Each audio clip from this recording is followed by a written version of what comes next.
அனைத்து நல்லுள்ளங்களுக்கும் என் அன்பான வணக்கங்கள். நான் உயர்கணித தேவசார ஜோதிடர் என் ஜெயக்குமார். கடகராசிக்காரர்களுக்கு இந்த 2026 எப்படி இருக்க போகுது அப்படின்னு சொல்லி பார்க்கலாம். பொதுவாகவே இவங்க அஸ்தம சனீஸ்வரனில் ரொம்ப அவஸ்தைப்பட்டுட்டாங்க. அதுக்கு ஒரு காரணம் என்ன அப்படின்னாக்கா, எதுலேயுமே தான் முன்ன நிற்கணும் அப்படிங்கிற ஒரு விஷயத்தில் இவங்க விடாப்பிடியாக இருப்பாங்க. நான் போய் முன்ன நின்று இந்த காரியத்தை செஞ்சு கொடுக்கணும் அப்படின்னு பிரதிபலன் எதிர்பார்த்து கிடையாது. பிரதிபலன் எதிர்பார்க்காம நான் அந்த இடத்துல முன்ன நிற்கணும் அப்படிங்கிற எண்ணம் இவங்களுக்கு அதிகமாக இருக்கும். சரி, ரைட்டு. இப்போ இவங்களுக்கு இந்த வருஷம் 2026 எப்படி இருக்கும் அப்படின்னாக்கா, குரு 6வது மாதம் கடகராசிக்கு வரார், பயிற்சியாகி வரார். அந்த கடகராசியில் குரு உச்சமாகிறதுனால பணம் சம்பந்தப்பட்ட விஷயங்களில் இவங்களுக்கு மிகப்பெரிய தொல்லைகள் இருக்கு.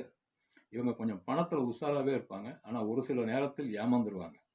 காரணம் என்ன அப்படின்னாக்கா, கடகராசியில் குரு உச்சம். பணம் அப்படிங்கிறது குரு தான். தங்கம் அப்படிங்கிறது குரு தான். சீக்கிரம் திருட்டு கொடுக்குறவங்களும் இவங்க தான். சீக்கிரமாக ஏமாந்து போகிறதும் இவங்க தான். ஆனால் இவங்க கொஞ்சம் உஷாராக, மற்றவங்களை விட இவங்க கொஞ்சம் உஷாராகவே இருப்பாங்க. ஆகையினால குரு உங்கள் ராசிக்கு 6வது மாதம் உச்சமடைகிறதுனால, உச்சமடைஞ்சு லக்னத்திலேயே இருந்தாலும் ராசியிலேயே இருந்தாலும் இவர்களுக்கு பெரிய லாபத்தை எல்லாம் கொடுக்க போகிறதில்ல. லக்னத்திற்கு, அதாவது உங்களுக்கு மட்டும்தான் தனிப்பட்ட முறையில். உங்கள் குடும்பத்தை சார்ந்தவர்கள் அனைவருக்கும் உங்களால் உதவிகள் இருக்கும். நீங்கள் பெருசாக பணத்தை அனுபவிக்க முடியாது. இப்போ இருக்கிற சந்தர்ப்பத்தில் குருவனுடைய பார்வை 4வது ராசிக்கு சுகஸ்தானத்துக்கு விழுகிறதுனால, சுகஸ்தானம் அப்படிங்கிறதுல என்னென்ன இருக்குது? வாகனம், அம்மா, தாய்வழி உறவுகள், அடுத்ததான் நிலம் சார்ந்த விஷயங்கள், அசையா சொத்துங்கிறது பூராமே 4ஆம் பாவத்தில் தான் இருக்குது. உடல் சுகம், அதாவது உடல் சுகம் அப்படின்னாக்கா நலன், உடல் ஆரோக்கியம் அப்படிங்கிறது அங்கே தான் இருக்குது. ஒரே மாதிரி செயல்படும் உடல் உறுப்புகள் அப்படிங்கிறது அதில் தான், அங்கே தான் இருக்குது.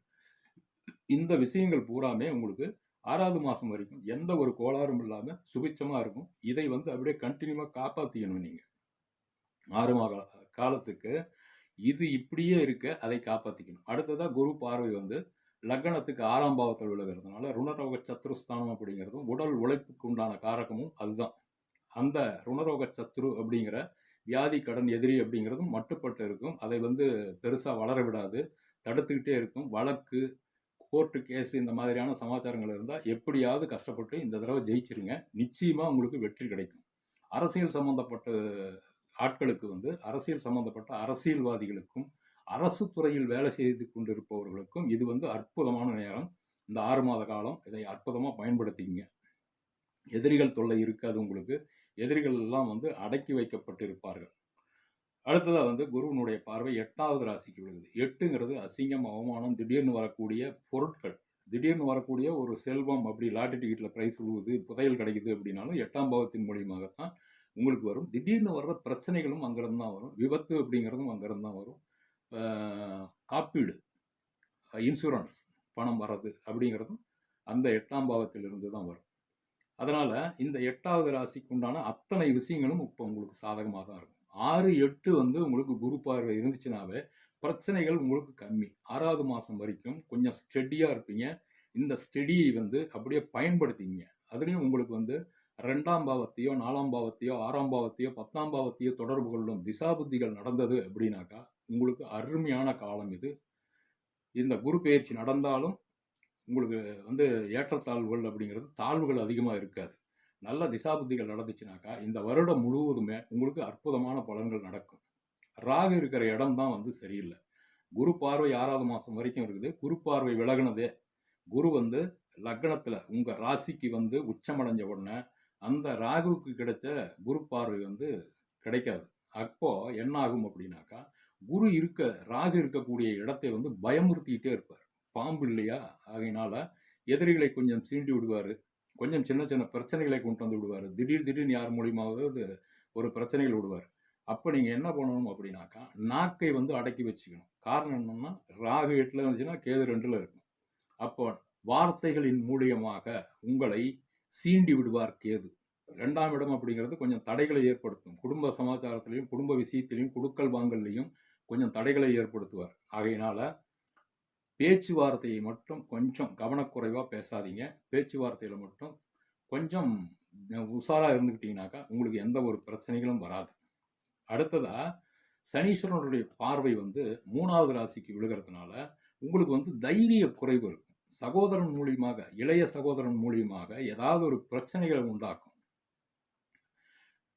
பக்கத்து வீட்டுக்காரங்கிட்ட பிரச்சனை வர்றது, ஒரு இடத்துக்கு போகணும் அப்படின்னு கிளம்பும்போது ஏதாவது தொல்லைகள் வர்றது, இடம் மாற்றம் அப்படின்னு பண்ணக்கூடிய நேரத்தில் வந்து அங்கே ஏதாவது ஒரு தொல்லைகள் வருது. அதாவது நகர்ந்து கொண்டே இருக்கும் ராசி அப்படிங்கிறது 3வது ராசி. ஆகையினால இந்த நகர்த்தி நகர்த்தி வைக்கக்கூடிய விஷயங்கள்லையும் அடுத்தடுத்து நாம் செய்யக்கூடிய செயல்கள்லையும் கொஞ்சம் தடைகள் இருக்கும். எம்பிஏ படிச்சுட்டு மார்க்கெட்டிங் பண்ணிட்டு இருக்கிறவங்க இவங்களுக்கெல்லாம் இப்போ வந்து கொஞ்சம் பெரிய லாபகரத்தை எதிர்பார்க்க முடியாது நீங்கள். அதனால் அவைகளுக்கு உண்டான பரிகாரங்களை நீங்கள் பண்ணிக்கங்க. சனீஸ்வரன் கோயிலுக்கு போங்க, சனீஸ்வரன் பிரீத்தி பண்ணுங்க, சனீஸ்வரனுக்கு உண்டான ஸ்லோகத்தை சொல்லுங்க. அதையெல்லாம் சொன்னீங்கன்னாக்கா கொஞ்சம் கண்ட்ரோல் ஆகும். கால் ஊனமானவர்களுக்கு தான தர்மங்களை செய்யுங்க. உடல் உழைப்பாளிகள் மொத்தத்தில் சனீஸ்வரன் அப்படின்னாக்கா கஷ்டப்பட்டு வேலை செய்கிறவங்க, அவங்களுக்கு ஏதாவது உதவி பண்ணுங்க. அதில் வந்து சாந்தி அடையும். அந்த கிரகத்தினுடைய பவர் அப்படிங்கிறது வந்து கண்ட்ரோல் ஆகும். அடுத்ததாக வந்து சனீஸ்வரனுடைய 10ஆம் பார்வை அப்படிங்கிறது வந்து லக்னத்திற்கு, ராசிக்கு, அதாவது கடக லக்னம் கடக ராசிக்கு 6ஆம் இடத்துக்கு விலகிறதுனால குருவனுடைய பார்வையும் அங்கே இருக்குது, சனீஸ்வரனுடைய பார்வையும் அங்கே இருக்குது. உடல் உழைப்பு சம்பந்தமாக ஏதாவது செஞ்சுக்கிட்டு இருந்தீங்க அப்படின்னாக்கா அந்த உடல் உழைப்பில் ஏதாவது ஒரு மாற்றத்தை ஏற்படுத்தக்கூடிய சந்தர்ப்பம். இந்த நேரத்தில் வந்து நீங்கள் ஏதாவது பணம் கொடுத்துருந்தீங்கனாக்கா அது வசூலாயிடும். குருவும் சனீஸ்வரனும் ஒரே இடத்துல 6ஆம் இடத்துல ஒட்டுக்கா இருக்கும்போது யாருக்காவது பணம் கொடுத்தீங்கன்னா திரும்ப வராது. 12 வருஷம் ஆகும். குருவும் சனீஸ்வரனும் ஒரே இடத்தை பார்க்கும்போது, 6ஆம் இடத்தை பார்க்கும்போது கொடுத்த கடன் கொஞ்சம் வசூலாகும். கடன் கட்டுறதுல உங்களுக்கு கொஞ்சம் சின்ன சின்ன இடையூறுகள் இருக்கும். ஆனாலும் குரு பார்வை அப்படிங்கிறது பவர்ஃபுல்லாக இருக்கிறதுனால உங்களுக்கு அந்த கடன் தொல்லைகளை வந்து கண்ட்ரோலில் வச்சுக்கும். உடம்புல இருக்கக்கூடிய வயிற்று சம்பந்தமான பிரச்சனைகளை கொஞ்சம் கொடுக்கும். சனீஸ்வரனுடைய பார்வை குரு வீட்டுக்கு வருது. குரு அப்படிங்கிறது வயிறு, கொழுப்பு சத்து அப்படிங்கிறது. இந்த மாதிரியான விஷயங்களில் கொஞ்சம் பிரச்சனைகளை ஏற்படுத்தும். அது ஒரு பெரிய அளவில் உங்களை பாதிக்காது. காரணம் என்னன்னாக்கா குரு பார்வை இருக்கிறதுனால அது கண்ட்ரோல்லையே இருக்கும். மொத்தத்தில் இந்த வருஷம் எப்படி இருக்கும் அப்படின்னாக்கா உங்களுக்கு குரு வந்து சாதகமாக இருக்கிறதுனால, லக்னத்துக்கு குரு வந்ததே, கடக ராசிக்கு குரு வந்ததே உங்களுக்கு மிகப்பெரிய மாற்றங்கள் எல்லாம் நடக்கும். இது பார்ட்னர்ஷிப் சேர்ந்து வேலை செய்கிறீங்க அப்படின்னாக்கா அதில் நல்ல லாபத்தை கொடுக்கும், சுய தொழிலில் முன்னேற்றத்தை கொடுக்கும். ஆனால் லக்னத்துக்கு கொஞ்சம் பாதிப்புகளை ஏற்படுத்தும். காரணம் என்னன்னாக்கா குரு இருக்கிற இடத்தை வந்து கொஞ்சம் சீண்டி விட்டுக்கிட்டே இருப்பார். ஆகையினால பார்க்கக்கூடிய இடங்கள் எல்லாம் பலமாகும். 5ஆம் இடத்துக்கு குரு பார்வை எழுகிறதுனால மகள்களால், குழந்தைகளால் முன்னேற்றத்தை ஏற்படுத்தும். குழந்தைகளுடைய வளர்ச்சி நல்லா இருக்கும். அவர்களுக்கு நீங்கள் என்ன ஐடியா பண்ணியிருக்கிறீங்களோ அதையெல்லாம் வந்து சிறப்பாக செய்யலாம். இலவசமாக கிடைக்கக்கூடிய விஷயங்கள். 5ஆம் இடம்னா இலவசம். சோம்பேறித்தனமான வேலை செய்கிறது. சோம்பேறித்தனமான வேலை அப்படின்னாக்கா சோம்பேறிகள் கிடையாது, உடல் உழைப்பு இல்லாமல் கஷ்டப்படாமல் வேலை செய்கிறவங்க, சொகுசாக உட்காந்துக்கிட்டு வேலை செய்கிறவங்க. இப்போ ஜோதிடம் அப்படிங்கிறதும் அதுதான். இதுக்கு ரொம்ப பெரிய உடல் உழைப்பெல்லாம் வேண்டியதே கிடையாது. உட்காந்த இடத்துல பேசிக்கிட்டே இருக்கலாம். வாய் வார்த்தைகள் மூலியமாக நடக்கக்கூடியது தான் இந்த மாதிரி வேலை செய்கிறது. இதுக்கெல்லாம் வந்து மிக சாதகமாக இருக்கும். ஏன்னா குரு பார்வை 5ஆம் இடத்துல விழுகிறதுனால காதல் விவகாரங்களில் இருக்கக்கூடியவங்களுக்கு காதல் கைகூடும். அது கல்யாணம் வரைக்கும் கொண்டு போய் விட்டுரும். நல்ல அற்புதமான பலன்களை இங்கே எதிர்பார்க்கலாம். குழந்தைகள் இல்லாமல் இருந்தவர்களுக்கு குழந்தை பிறக்கக்கூடிய 100க்கு 100% வாய்ப்புகள் இருக்குது. அடுத்தது குருவனுடைய பார்வை 9ஆம் இடத்துல, லக்னத்திலிருந்து 5, 7, 9ங்கிற இந்த 3 பாவத்தையும் பார்க்கறதுனால இது வந்து தர்ம கேந்திரம்.